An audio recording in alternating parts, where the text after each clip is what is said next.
శ్రీమాత్రే నమ. మూక పంచశతి ఆర్యా శతకం నుండి 7వ శ్లోకం చెప్పుకుందాం ఇప్పుడు. ఐశ్వర్యమిందు మౌలే ఐకత్మ్య ప్రకృతి కాంచి మధ్యగతం ఐందవ కిశోర శేఖరమైదం పర్యం చకాస్తి నిగమానాం అన్నాడు. ఇందుమౌలే ఐశ్వర్యం, చంద్రుడిని శిరస్సున ధరించిన శివుడి ఐశ్వర్యం అన్నమాట. ఐకత్మ్య ప్రకృతి, ఒకే శరీరం స్వభావం కలిగిన, కాంచి మధ్యగతం, నడుమ మధ్య భాగంలో ఉన్నది. ఐందవ కిశోర శేఖరం, చిన్న చంద్రుడిని కిరీటంగా కలిగిన, ఐదంబర్యం, దంపతులు భార్యాభర్తలు కలిసిన రూపం అది.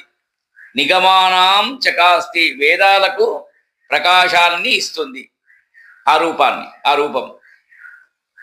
చంద్రుడిని శిరస్సున ధరించిన పరమేశ్వరుడి సంపూర్ణ ఐశ్వర్యమే అమ్మతో కలిసి ఒకే శరీరంగా అర్ధనారీశ్వర రూపంలో నడుమ భాగంలో ప్రకాశిస్తుంది. బాలచంద్రుడిని కిరీటంగా పెట్టుకున్న ఆ దివ్య దంపతుల స్వరూపం వేదాలకే వెలుగునిస్తుంది. ఐ అక్షరం మహిమ ఈ శ్లోకంలో ఐ అక్షరం 4 సార్లు వచ్చింది.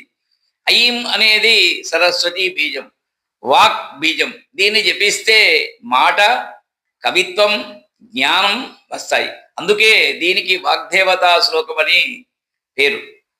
ఐకత్మ్యం, శివుడు శక్తి ఒకరే, రెండూ లేవు, నిప్పు వేడిలాగా.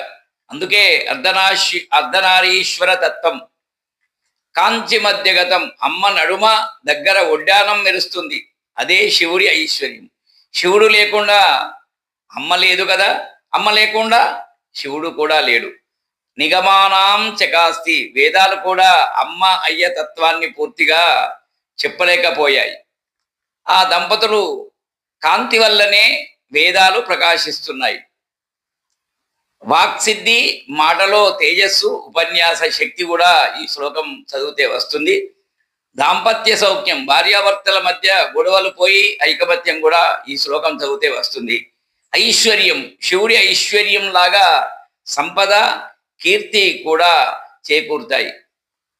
3 సార్లు కానీ 11 సార్లు కానీ శుద్ధిగా ఉండి ఈ శ్లోకాన్ని జపిస్తే ఆ అమ్మవారు సంతోషపడి ప్రీతురాలై మన మీద అనుగ్రహం సిద్ధిస్తుంది. శ్రీమాత్రే నమః.